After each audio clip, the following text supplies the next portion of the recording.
Welcome, Star Wars CCG fans, to a video that I have been thinking about how to do for a long time, and I have to apologize. I've been losing my voice, so I'm going to try to power through this. So, this video is intended to be the 10 hardest to find items in Star Wars CCG. I only focused on English language, and I avoided some of the very niche like miscut or misprinted items. For example, there's Hoth light side cards that have a dark side back. I didn't include those because I think they're just too niche.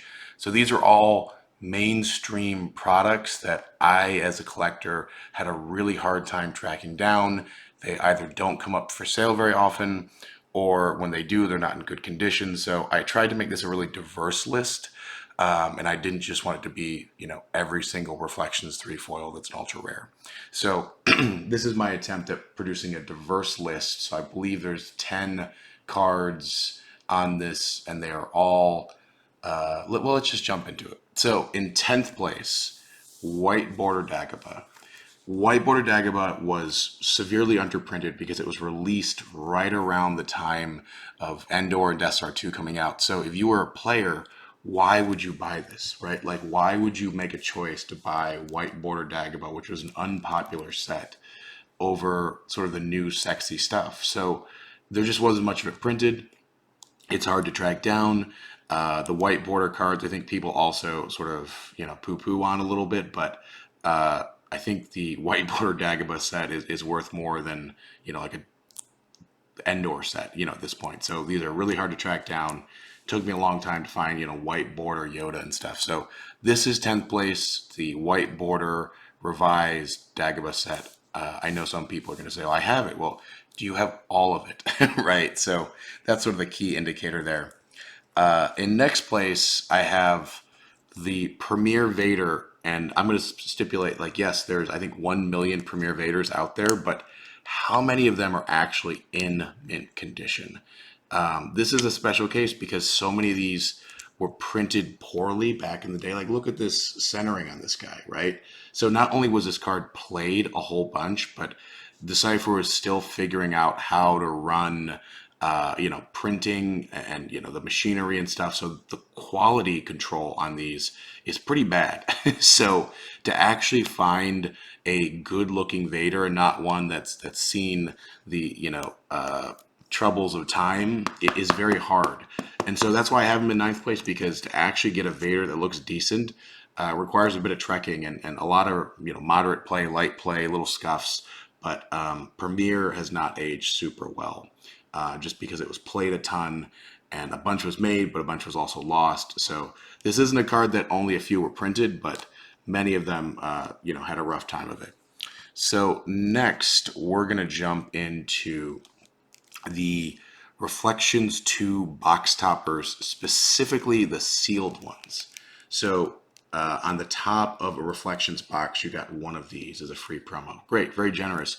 But what are most people going to do? They're going to play with this card because they're all the mains with toys. So nobody really kept these sealed. And there's also a box topper, the Vader. I'm putting these all into one category because I don't want to go through them individually, but it was much harder to find this sealed. There's a bunch not sealed because people broke it open to play with it. So that's our 8th place, is the Reflections 2 box toppers sealed. And these aren't necessarily things that are monetarily worth the most. These are just things that are really hard to find or don't come up often on eBay, right? I think if you look on eBay, you may find lots of Vaders, but how many of them look really nice and crisp? Next, we have our Reflections 1 Ultra Rare Vader. I don't know why this card just, I think it's very collectible, right? But I just never saw this card come up. So I only have one for my personal collection. I think it looks really cool. It's sort of this iconic Vader image. So I think there's just a lot sitting in collectors' basements or something. So this is our 6th place card. Okay, let's keep moving. Next, this is a bit of a, I noticed I wasn't doing misprints, but these are pretty well known, these blank cards. So they have test cards, I believe they are. There's white ones and black ones. I actually only have the black ones, but they come up once in a while, but they're just hard to track down because I think people got these in packs and just tossed them, right? So it wasn't, super common to keep it. And I'm sorry, Vader was seventh, so this is sixth place. So a lot of these got tossed. They do come up on eBay. They're maybe $40 to $60. I think the white ones are worth more than the black ones. I don't know why. It's just how things go. So that's going to be our sixth place right there is the blank cards. All right, we're moving in to the final five items. The next item I'm going to kind of put together because I think that kind of makes sense to put these together. And this is the Aura Singh and Mara Jade oversized cards. So I believe these were given out as promos for spending a certain amount of money at the Decipher store. And the other thing I'll note is they're just really hard to keep in good shape. Like this one has some creases there because they don't fit into normal binders. So I think after 20 years, they just got creased and they got, I also, another thing that's hard to find, these giant top loaders. I had to go through quite a bit of trouble to find giant top loaders. So I think both Mara Jade and Aura Singh, I think Aura Singh might be even a little harder to find than Mara Jade. That's kind of speculative, but both of these were really hard to track down, and they don't come up often on eBay. They're pretty niche. As you can see, they're also, giant. So that's sort of our fifth place is the oversized, specifically the Mara Jade and Aura Singh. There's a couple other oversized cards, and I think I might do a video about oversized stuff at some point. But right now, I think these two are the really rare ones. Next, in fourth place is pretty much all Coruscant AIs. Why? Coruscant is a big set. It has 180 cards, and there was 9 AIs. And as a reminder, the AIs were one out of every 4. So you'd have 3 normal Queen Amidala's and 1 AI Queen Amidala. So the chances of actually pulling one of these AIs is really hard. And Theed was also, underprinted like Coruscant because it was near the end of the game, but Theed only had 120 cards, right? So it was kind of a better shot at pulling these. Pulling the Queen or Darth Maul, there's 9 in total. I think that these 9, and I'm just kind of putting them in one bucket. This is probably the most valuable one besides perhaps the Darth Maul. So this is our fourth place contender, which is the AIs from Coruscant.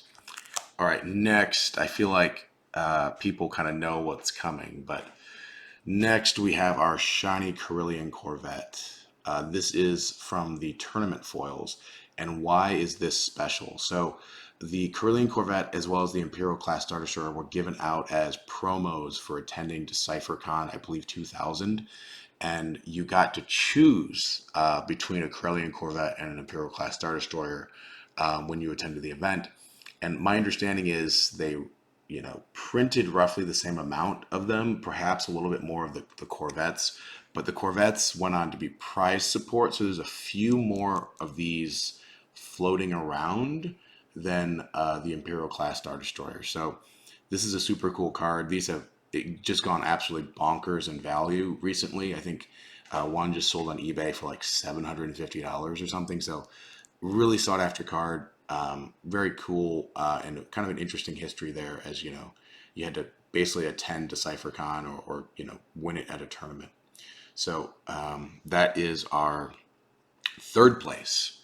Our second place, this one might be a little controversial, but the Mara Jade, Cornhorn, and Talon card. This is also a giant card, as you can see. But every single one of these that I've seen has been signed. Right, so my second place is the version of this that's unsigned because I just never see it because I think everybody went and said, oh, let's the Mara Jade, I forget the woman's name that does it, Shannon something, she just signs like everything. She'll like sign your shoes if you want. So I think every sort of collector went and got this signed, and there's very few that I've ever seen that aren't signed. So this is a bit of a gimmick, but I think our second place is going to be a unsigned version of this giant card. So I bet some people are kind of, oh, that's a not fair one. All right, and then our last one, I think everybody knows what this is going to be, but I'm going to do a slow reveal. So we have the Imperial class Star Destroyer. This is one of these cards that's so rare that I don't even know the value of it really. I think it's somewhere between the 800 to 1,000 range, but they just never come up for sale. And that's the other thing with the Corvette, right? Both of these and a lot of this stuff, it is for sale, but it's always at the buy it now. There's never auctions, right? And this one, there's not even auctions available, or not even buy it nows available. I'd be curious to see how much something like this would sell at auction, but I think there's so few of these, and it's such a cool looking card. I mean, both of these. It's sort of funny that the most valuable card in the game, or two of the most valuable cards, or hard to find cards, are also these like funny commons. But they're also super iconic. I can understand why collectors might just want to have this card if you have no other cards, right? This is, the OG like Star Destroyer from the first set. It's got a cool little history with it, and just looks visually very cool. So, really great card there, and that is our first place. And then for an honorable mention, or I don't know if it's an honorable mention or something beyond first place, which is any Reflections Gold card. So we've talked about Reflections Gold a little bit on this channel before, but essentially Reflections Gold was a set that was supposed to come out after Reflections 3, and it was going to be sort of a culmination of all of it. And so a bunch of these cards kind of leaked out through various channels, and were floating around for a while. And I think the last one I saw, there might have been like, I think it was a big set, like 300 cards or something, but they're just not available anywhere for sale. I think if they do go, they sell for, several $100s, and they sell very quickly. So that would be our honorable mention, or, even more rare and hard to find than this stuff. So I hope everyone enjoyed this video. Please let me know what I got wrong, what you think your order is. Like I said, I try to just avoid having every single card from, every Coruscant AI card, or, every ultra rare foil, because I don't think that's very interesting. But I do think there's a lot of underrated cards in here, and White Border Daggerbot is one, and this is all really cool stuff, and I'm very happy and fortunate to own it, and to be able to share my collection with you guys. So thanks for listening, and I'll catch you next time.